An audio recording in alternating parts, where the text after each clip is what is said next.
Welcome to another new video. আগের ভিডিওতে নিমের পিডিএফ থেকে 1 থেকে 20 নম্বর প্রশ্ন পর্যন্ত করিয়েছি। আজকে শুরু করব 21 থেকে 40 পর্যন্ত। প্রথম প্রশ্ন 21 নম্বর প্রশ্ন বলেছে, what is the name of semi circular deposit on a weld bead? Weld bead কাকে বলে? আমরা ওয়েল্ডিং করে যে বিডটা পাই সেটাকে ওয়েল্ড বিড বলে। এই যে যেটা আছে এটা হচ্ছে ওয়েল্ড বিড। এই ওয়েল্ড বিডের উপরে যে সেমি সার্কুলার জমা হয়, এই যে সেমি সার্কুলার বলেছে দেখো, এটা যদি সমান করে হতো তাহলে এইখানে এ বরাবর হতো, কিন্তু কি হয়েছে, এইটা উপর দিয়ে উঠে গেছে। এই যে উপরের যে অংশটুকু, এই অংশটুকে বলা হয় সেমি সার্কুলার। এই সেমি সার্কুলার ডিপোজিট যেটা জমা হয়েছে এইটার নাম কি? এটাকে কি বলে? অপশনের মধ্যে যে কটা আছে তার মধ্যে হবে রেইনফোর্সমেন্ট। ওটাকে কি বলা হয়? রেইনফোর্সমেন্ট। 22 নম্বর প্রশ্ন, what is to be placed at the root of a weld to contain the molten metal? অর্থাৎ ওয়েল্ডিং করার সময় মোল্টেন মেটাল রুট কাকে বলে? এই যে অংশটা আছে এটাকে বলা হয় রুট। এই রুট অংশে মোল্টেন মেটালকে জমা করার জন্য কি রাখা হয়? তাহলে কি এই যে রুট আছে, এই রুটে আমি যে মেটালটাকে গলিয়ে ওখানে দিচ্ছি, সেই মেটালটাকে আমি জমা করব ওখানে, যাতে নিচ দিয়ে বেরিয়ে সেটা নষ্ট না হয় বা মেটালটার ক্ষতি না হয়। তো সেই যে জিনিসটা আমি রাখবো ওখানে, ওই রুট গ্যাপে, রুটের ওখানে, সেই জিনিসটার নাম কি? এখানে একটা এরকম মেটাল রাখা হয়, এরকম একটা মেটাল রাখা হয়। এই মেটালটার নাম কি? যেটা পরে ওয়েল্ডিং করার পরে সরিয়ে নেওয়া যায় বা রেখেও দেওয়া যায়। এই যেটা রাখা হয় যে মেটালটা, সেটার নাম হচ্ছে বেকিং। কি বলা হয়? বেকিং। BACKING। BACK, ব্যাক মানে কি? পেছনে। তাহলে এটা কি?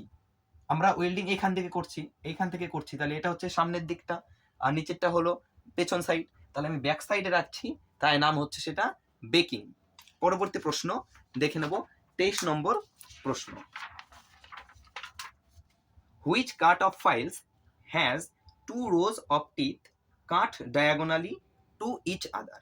কোন ধরনের ফাইলে, যে দুটো ফাইলে দেখেছো দাঁত থাকে, যেগুলো যার সাহায্যে আমরা ঘষি মেটালটাকে, যে দাঁতগুলো থাকে, সেই দাঁতগুলো মানে একে অপরকে ডায়াগোনালি মানে তির্যকভাবে, কোন ধরনের ফাইলে যে দাঁতগুলো বা সারিগুলো থাকে সেই সারিগুলো একে অপরকে তির্যকভাবে বা আড়াআড়িভাবে ছেদ করে? যেমন ধরো, এইটা ধরো ফাইল, পুরোটা আঁকছি না, এইটা ধরো ফাইল, ঠিক আছে? এই ফাইলে যে দাঁতগুলো বা রোগুলো থাকে সেটা কিরকম থাকে? এরকম থাকে। তারপরে কি বলেছে? দুটো রো বলেছে, তাহলে আর একটা থাকবে এরকম। এই যে আড়াআড়ি ভাবে কাটলো, ঠিক আছে, এই ধরো এইরকম ভাবে আড়াআড়ি ভাবে যখন সারিগুলো কাটে, তখন সেই ধরনের ফাইলকে কি বলা হয়? সেই ধরনের ফাইলকে বলা হয় ডাবল কাট ফাইল। কি বলা হয়? ডাবল কাট ফাইল। 24 নম্বর প্রশ্ন, which type of blade set is available in a hacksaw blade with 1.0 mm pitch? অর্থাৎ 1.0 mm পিচ যে ব্লেডে ব্যবহার করা হয় সেই ব্লেডের নাম কি? পিচ কাকে বলে আগে জানিয়ে নিই। পিচ হচ্ছে, এই যে ধরো হ্যাকশো ব্লেডে কি হয়, নিচেরটা এরকম থাকে, যে দাঁতগুলো এরকম থাকে, এই যে দাঁত, এই যে একটা দাঁত আর আরেকটা দাঁত, এই একটা দাঁত থেকে আরেকটা দাঁতের যে গ্যাপ এই দুটোর মাঝে যে গ্যাপ, এই যে গ্যাপ, এই দুটোর মধ্যে যে গ্যাপ, সেই গ্যাপটাকে বলা হয় পিচ। তাহলে এই গ্যাপের মধ্যে পার্থক্য কত বলেছে? 1.0 mm। 1.0 mm যে হ্যাকশো ব্লেডের গ্যাপের পিচের মধ্যে পার্থক্য আছে, সেই ধরনের ব্লেডকে কি বলা হয়? সেই ধরনের ব্লেডকে বলা হয় ওয়েভ স্ট্যাগার্ড সেট। কি বলা হয়? Wave staggered set. পরবর্তী প্রশ্ন 25 নম্বর, which cutting tool is used to remove excess material on flat surface? Flat surface মানে কি? যেটা ফ্ল্যাট, এই যে সমান একদম ফ্ল্যাট, সেই ফ্ল্যাট সারফেসে যখন এক্সেস ম্যাটেরিয়াল মানে হচ্ছে অতিরিক্ত ম্যাটেরিয়াল জমা হয়, তখন কোন কাটিং টুলের সাহায্যে আমরা সেটাকে অপসারণ করি? রিমুভ মানে অপসারণ করা। তো উত্তর হবে ফ্ল্যাট চিজেল। আমরা কি করি? চিজেলের সাহায্যে সেটাকে মেরে মেরে সেই অতিরিক্ত যে এক্সেস যে ম্যাটেরিয়ালটা সেটাকে আমরা তুলে দিই। 26 নম্বর প্রশ্ন, which part of hammer is shaped to fit the handle rigidity, মানে হ্যান্ডেলকে দৃঢ়ভাবে রাখার জন্য আমরা হাতুড়িতে কোন শেপ ব্যবহার করি? কোন শেপ থাকে? দেখো, এই যে একটা হাতুড়ি, এই হাতুড়ির এই যে হ্যান্ডেল, এই হ্যান্ডেলটা এখানে ঢুকিয়ে দিয়েছি। ঢুকিয়ে দেওয়ার পর এটা যাতে না নড়ে তার জন্য এই যে দেখো মাথার দিকটা আছে, এই মাথার দিকে আমরা একটা কিছু ঢুকিয়ে দিই যেটাকে বলা হয় ওয়েজ। কি বলে? ওয়েজ। এবং এই যে অংশটা রয়েছে এটাকে বলা হয় আই হোল। কি বলা হয় এই অংশটাকে? এই অংশটাকে বলে আই হোল। তাহলে অপশন কি হয়ে যাবে? অপশন হয়ে যাবে B, eye hole. What happened if bench vice is over tightened? কি ঘটবে যদি বেঞ্চ ভাইসকে আমরা অতিরিক্ত টাইট দিয়ে দিই? বেঞ্চ ভাইস যার মধ্যে আমরা কোনো মেটাল রেখে সেটা কাটি বা বিভিন্ন কাজ করি, ফাইল করি, তো সেই বেঞ্চ ভাইসের যে চাবিটা থাকে, যে স্পিন্ডালটা থাকে, সেটা আমরা কি ডান দিকে যখন দিই, ডান দিকে অর্থাৎ ক্লক ওয়াইজ যখন আমরা ঘোরাই তখন সেটা টাইট হয়, আর অ্যান্টি ক্লক ওয়াইজ যখন ঘোরাই তখন সেটা কি হয়? তখন সেটা লুজ হয়। তাহলে আমরা ধরো ক্লক অনুযায়ী ঘোরাচ্ছি, সেটাকে টাইট করছি চাবি ঘুরিয়ে ঘুরিয়ে। এবার সেই চাবিটা যদি অতিরিক্ত ঘোরায়, মানে টাইট হয়ে গেছে, তবুও যদি জোর করে ঘোরাতে থাকি, তখন কি হবে? তখন সেই প্যাঁচটা কেটে যাবে, স্পিন্ডালের প্যাঁচটা কেটে যাবে। তো সেটাকে বলা হয় কি? স্পিন্ডাল ড্যামেজ, অর্থাৎ স্পিন্ডালটা ড্যামেজ হয়ে যাবে। এরপরে 28 নম্বর প্রশ্ন, what treatment you should give to a person who suffered from electric শক?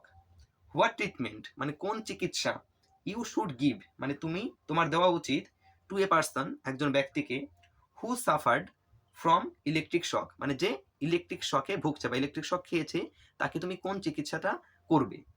তাহলে এখানে উত্তর হবে যেটা, সেটা হবে অপশন ডি, কিপ ওয়ার্ম। তাকে গরম করব, মানে গরম জায়গায় রাখবো, সে যেন গরম থাকতে পারে, অ্যান্ড কমফোর্টেবল, এবং সে যেন আরাম পায়, তাকে আরাম দিতে হবে। 29 নম্বর প্রশ্ন, how much gap is maintained between the grinding wheel and the work rest on a pedestal grinder? অর্থাৎ যে প্যাডেস্টাল গ্রাইন্ডার রয়েছে, সেই প্যাডেস্টাল গ্রাইন্ডারে যে ইয়েটা রয়েছে, গ্রাইন্ডিং হুইল যেটা ঘুরছে, সেই গ্রাইন্ডিং হুইল এবং ওয়ার্ক রেস্ট। ওয়ার্ক রেস্ট জিনিসটা কি? ওয়ার্ক রেস্ট মানে হচ্ছে, ধরো আমি এটাকে সমান করবো এই সাইডটা, তো এটাকে আমি ধরবো গ্রাইন্ডিং এর হুইলের সামনে, তো এই যে এটাকে ধরবো, এটার এখানে একটা সাপোর্ট হিসাবে, মানে এটাকে এরকম ভাবে রাখবো, তার জন্য একটা সাপোর্ট থাকে, ঠিক আছে, প্যাডেস্টাল গ্রাইন্ডারে সেই সাপোর্টটা। তাহলে কি চাকা আর সেই সাপোর্টটা, যেটা ওয়ার্ক রেস্ট বলে, মানে আমি যে জিনিসটাকে যে ওয়ার্ক পিসটাকে আমি গ্রাইন্ডিং করছি সেটা আমি রাখছি, তাই সেটার নাম হচ্ছে ওয়ার্ক রেস্ট। তাহলে সেই ওয়ার্ক রেস্ট আর গ্রাইন্ডিং হুইলের মধ্যে যে দূরত্ব যে থাকবে সেটা হচ্ছে 2 থেকে 3 mm। অপশন কি হবে? C, option C, 2 to 3 mm, মানে 2 থেকে 3 মিলিমিটার। 30 নম্বর প্রশ্ন, which tool is used to open the cylinder valve? অর্থাৎ সিলিন্ডার ভালভ খোলার জন্য কোন ধরনের টুল ব্যবহার করা হয়? আমরা জানি সিলিন্ডারের যে ভালভ থাকে সেটা খোলার জন্য স্পিন্ডল কি ব্যবহার করা হয়? তাহলে উত্তর হবে অপশন বি, স্পিন্ডল কি। 31 নম্বর প্রশ্ন, which material is used to check the leakage of acetylene regulator connection? অর্থাৎ অ্যাসিটিলিন রেগুলেটর কানেকশনে কোনো লিকেজ আছে কিনা সেইটা দেখার জন্য আমরা কোন ম্যাটেরিয়াল ব্যবহার করব? তো এখানে উত্তর হয়ে যাবে সোপ ওয়াটার, মানে সাবান জল। Option C, soap water. তাহলে সেটা কি হবে? তাহলে সেটা দিলে সেখানে বাবল তৈরি হবে, বুঝতে পারবো সেখান থেকে গ্যাস বেরোচ্ছে, তাহলে সেখানে লিকেজ আছে। 32 নম্বর প্রশ্ন, what action to be taken if a person in still contact with electric supply? তাহলে কোনো একটা ব্যক্তি যদি ইলেকট্রিক শক খেয়ে থাকে, তাহলে সঙ্গে সঙ্গে কি করা উচিত আমাদের? Break the contact by hand. তাহলে কি তাকে আমি হাত দিয়ে টান দিয়ে তাকে সরিয়ে দেব? Break the contact by dry wood, আমি কি একটা শুকনো কাঠ দিয়ে তাকে মেরে সেটাকে, মানে তাকে ছাড়িয়ে দেবো কারেন্ট থেকে?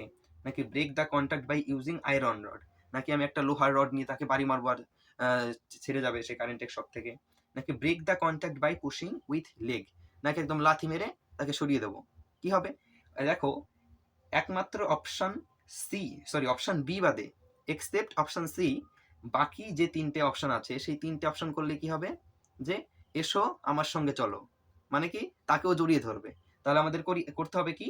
ব্রেক দ্য কন্ট্যাক্ট বাই কি? Break the contact by dry wood. সেখানে কারেন্ট, সেটা ড্রাই উড কি? কারেন্টের কুপরিবাহী, তার জন্য আটকে ধরবে না এবং যে কারেন্টে শক খেয়েছে সে ছুটে যাবে। তাহলে অপশন হলো উত্তর বি। 33 নম্বর প্রশ্ন, what is done to avoid injury to fingers after hacksawing or chiseling a metal piece? তাহলে একটা মেটাল পিসকে আমি হ্যাকশো দিয়ে বা চিজেল দিয়ে যখন কাটবো, সেই কাটার পরে আমাদের কাটার পরে একদম খাঁচ খাঁচ অংশ থাকে, হ্যাঁ, সেগুলোতে আঙুলে লাগলে কেটে যেতে পারে। তো সেই আঙুলকে আমি যদি বাঁচাতে চাই, সেই ইনজুরি থেকে রক্ষা করতে চাই আঙুলকে, তাহলে আমাকে কি করতে হবে? এখানে অপশন 4টে আছে, তার মধ্যে উত্তর হবে অপশন ডি, ডি বিউরিং। কি করতে হবে? ডি বিউরিং, মানে ওটাকে একদম চাকার মতো জিনিস আছে, ওটা একদম ধরলে ওটা জায়গাটা একদম স্মুথ হয়ে যাবে। যে মেটালটাকে আমি কেটেছি, চিজেলিং করেছি বা হ্যাকশোয়িং করেছি, হ্যাকশো দিয়ে কেটেছি, সেটা একদম স্মুথ হয়ে যাবে মেটালটা, তাহলে হাত লাগলেও কিছু আর হবে না। 34 নম্বর প্রশ্ন, which is the method to control backfire while welding? যখন আমরা ওয়েল্ডিং করব তখন ব্যাকফায়ারকে নিয়ন্ত্রণ করার জন্য আমরা কি করব, কোন উপায় অবলম্বন করব, অর্থাৎ ব্যাকফায়ার যাতে না হয়। ব্যাকফায়ার জিনিসটা কি? ব্যাকফায়ার জিনিসটা হচ্ছে অ্যাসিড সিলিন্ডার থেকে আমাদের গ্যাস আসছে ব্লো পাইপে, তো সিলিন্ডার থেকে ব্লো পাইপে গ্যাস আসছে, এবার তার সাহায্যে আমরা কি করছি? ওয়েল্ডিং করছি। এবার ওয়েল্ডিং করার সময় যে নজেল থাকে, সেই নজেলটা যদি আমরা ওয়ার্কপিসের খুব কাছে নিয়ে যাই, তাহলে নজেলের যে ছিদ্র থাকে সেই ছিদ্রটা আটকে যায়, এবং আটকে যাওয়ার ফলে কি হয়? গ্যাসটা আর বাইরে বেরোতে পারে না। তখন গ্যাস যখন সিলিন্ডার থেকে আসছে হোস পাইপের মধ্যে দিয়ে ব্লো পাইপে, তখন ব্লো পাইপ দিয়ে যখন বেরোতে না পারছে, তখন আবার ফেরত যায়, এবং ফেরত গেলে তখন হয় সেটাকে ব্যাকফায়ার বলে, তখন দুর্ঘটনা ঘটতে পারে, সেটাকেই বলা হয় ব্যাকফায়ার। এবং এই ব্যাকফায়ারটা যদি হয় তাহলে আমরা কি করব? এখানে অপশন 4টে আছে, এখানে আমাদের প্রথম যেটা করতে হবে সেটা হচ্ছে close oxygen control valve. Option A, oxygen control ভালভটাকে বন্ধ করে দেব, কারণ অক্সিজেন কি নিজে জ্বলে না, কিন্তু জ্বলতে সাহায্য করে, তাই অক্সিজেনটাকে আমি আগে বন্ধ করে দেবো, যে অক্সিজেন কন্ট্রোল ভালভ আছে সেটা। এবার 35 নম্বর প্রশ্ন, which hand tool is used to remove excessive adhering slag after gas cutting? অর্থাৎ আফটার গ্যাস কাটিং, আফটার মানে কি? পরে। তাহলে গ্যাস কাটিং এর পরে যে এক্সেসিভ মানে অতিরিক্ত, অ্যাদারিং স্ল্যাগ মানে অতিরিক্ত যে স্ল্যাগটা জমা হয়, সেই অতিরিক্ত স্ল্যাগটাকে আমি যদি সরাতে চাই, তাহলে কি অপসারণের জন্য আমরা কোন হ্যান্ড টুল ব্যবহার করব? কোন হ্যান্ড টুল ব্যবহার করব? উত্তর এখানে হবে অপশন সি, চিপিং হ্যামার। আমরা কি করব? চিপিং হ্যামার দিয়ে, আমরা যখন আর্ক ওয়েল্ডিং করেছি দেখেছি, যখন ওই স্ল্যাগ জমা হয় তখন সেটাকে চিপিং হ্যামার দিয়ে মেরে মেরে উঠিয়েছি, কিন্তু এখানে পিডিএফ এ যে আনসার আছে সেই আনসারে কিন্তু অপশন এ দেওয়া আছে চিজেল। আমরা কিন্তু সাধারণত চিজেল দিয়ে ওরকম করি না, আমরা কি করি? যে চিপিং হ্যামার থাকে, সেই চিপিং হ্যামার দিয়ে মেরে মেরে উঠিয়ে দিই। তাই এখানে আমার মতে অপশন সি, অপশন এও হবে। 36 নম্বর প্রশ্ন, what precaution you will follow? Precaution মানে হচ্ছে সাবধানতা, তাহলে হোয়াট প্রিকশন কোন সাবধানতা ইউ উইল ফলো তুমিও অনুসরণ করবে in gas welding, gas welding এর সময়, টু অ্যাভয়েড ফায়ার অ্যাক্সিডেন্ট মানে আগুনের দুর্ঘটনা থেকে বাঁচার জন্য কোন সাবধানতা তুমি অবলম্বন করবে? আমরা জানি গ্যাস ওয়েল্ডিং এ আগুনের দুর্ঘটনা ঘটে, তাহলে এখানে যে 4টে অপশন আছে তার মধ্যে সঠিক উত্তর হবে option D, keep away the inflammable materials. কি করতে হবে? যে জ্বলনশীল মানে যেগুলো আগুনে জ্বলে, সেই জ্বলনশীল যে ম্যাটেরিয়াল থাকবে আশেপাশে, সেইগুলোকে আশেপাশে রাখবো না। যখন আমরা গ্যাস ওয়েল্ডিং করব কি করব? সেগুলোকে দূরে সরিয়ে রাখবো, ঠিক আছে, যাতে দুর্ঘটনা ঘটলেও খুব একটা না ঘটতে পারে, তার জন্য যে ইনফ্লেমেবল মানে জ্বলনশীল যে ম্যাটেরিয়াল থাকবে সেগুলো আগে থেকেই দূরে রাখবো। 37 নম্বর প্রশ্ন, which injury is to be covered immediately by clean cloth on affected portion of the body? অর্থাৎ কোন ধরনের ইনজুরি বা কোন অসুবিধা হলে আমাদের শরীরে যে অংশে সেই ইনজুরিটা হবে, সেই অংশটাকে ক্লিন ক্লোথ মানে পরিষ্কার পোশাক দিয়ে বা পরিষ্কার কাপড় দিয়ে সেটাকে ঢেকে দেব। কোন ধরনের ইনজুরি হলে আমরা সেই ইনজুরির অংশটাকে পরিষ্কার কাপড় দিয়ে ঢেকে দেব? এখানে অপশন 4টে আছে, তার মধ্যে অপশন হবে বি, সঠিক উত্তর option B, burn injury. Burn injury মানে সেই জায়গাটা কোনো আগুনে যদি পুড়ে যায়, তাহলে সেই জায়গাটায় আমাদের কি করতে হবে? পরিষ্কার যে কাপড়, সেই পরিষ্কার কাপড় দিয়ে ঢেকে দিতে হবে। এবার 38 নম্বর প্রশ্ন, why should a welder clothes be free of oil or grease while welding? Why should মানে কেন উচিত, এ ওয়েল্ডার একজন ওয়েল্ডারের ক্লোথস মানে পোশাক, বি ফ্রি মানে মুক্ত রাখা, অফ অয়েল অর গ্রিস মানে অয়েল এবং গ্রিস থেকে, হোয়াইল ওয়েল্ডিং যখন ওয়েল্ডিং করা হয়। তাহলে কি হলো, যখন কোনো ওয়েল্ডার ওয়েল্ডিং করবে তখন সে যে পোশাক পরে থাকবে সেই পোশাকটা কেন তেল এবং গ্রিস থেকে মুক্ত রাখা হবে। এখানে সঠিক উত্তর কি হবে? সঠিক উত্তর হবে option C, to avoid catching on fire. কেন? কারণ আমরা এখানে to avoid catching on fire মানে সেটা আগুনকে ধরার থেকে মুক্ত রাখতে বা এড়িয়ে যেতে। কারণ আমরা জানি যে অয়েল আর গ্রিজ কি করে, আগুনকে খুব তাড়াতাড়ি আঁকড়ে ধরে, ক্যাচ করে নিতে পারে।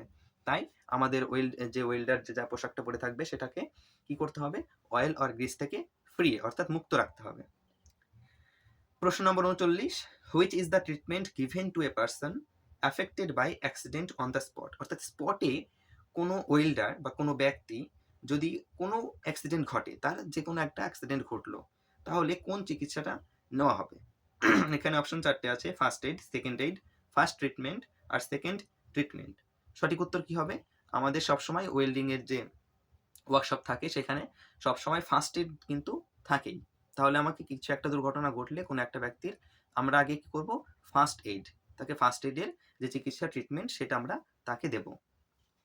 40 নম্বর প্রশ্ন, অর্থাৎ আজকের ভিডিওর last question, which type of welding is done by a small hand weld gun with a non consumable electrode. অর্থাৎ হুইচ টাইপ অফ ওয়েল্ডিং, কোন ধরনের ওয়েল্ডিংয়ে ইজ ডান মানে করা হয় by a small hand weld gun, কিসের সাহায্যে? Small hand well গানের সাহায্যে। এবং কি বলেছে, with a non consumable electrode, এবং যে ইলেকট্রোডটা ব্যবহার করা হবে সেটাও কি রকম হবে, নন কনজিউমেবল হবে। তাহলে কোন ধরনের ওয়েল্ডিংয়ে ছোট অর্থাৎ স্মল হ্যান্ড গান ব্যবহার করা হয় এবং যে ইলেকট্রোড থাকে সেটা নন কনজিউমেবল হয়? এখানে অপশন 4টে আছে, SMAW মানে shield metal arc welding, GMAW মানে gas metal arc welding, GTAW gas tungsten arc welding যেখানে টাংস্টেন ধাতুর ব্যবহার করা হয়, আর শেষেরটা আছে ইন্ডাকশন ওয়েল্ডিং।